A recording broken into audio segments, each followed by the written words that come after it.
SIS music Maithili वन। प्रेम से बोलिए बीना वाली मैया की।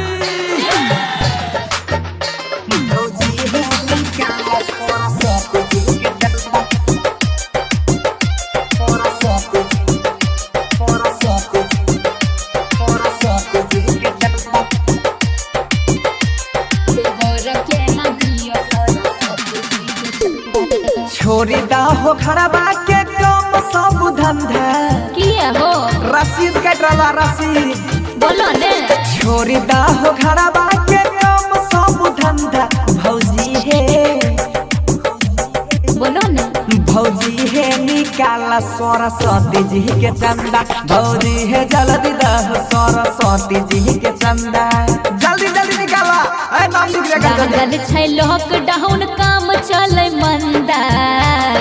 ए देवर जी सुनै छो ने। लागल छै लॉकडाउन काम चले मंदा। देवर हो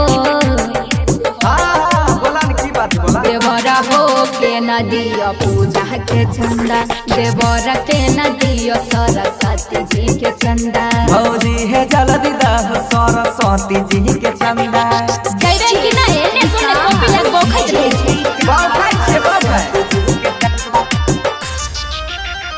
मटिया के सीतामढ़ी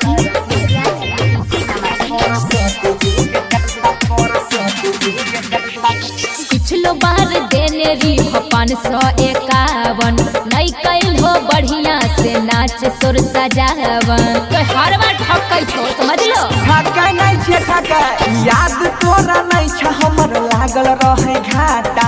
अबरी करै छिया यार के पार्टी साटा। डीजे पर पी खाई के नाच कर भोगंदा।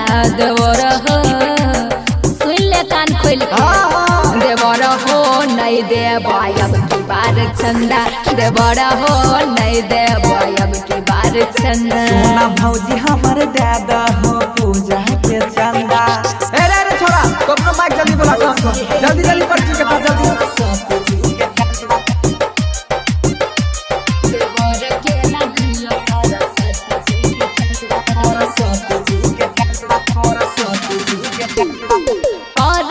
जब हमरा इतना तू जिद हो काटी ले 251 के रसीद हो।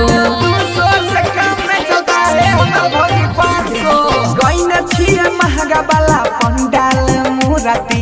200 300 देबो ते होते के न पूरती। सोनू मनीष बंसी पैर जैत फंदा। देवर हो बोला न भौजी बोला।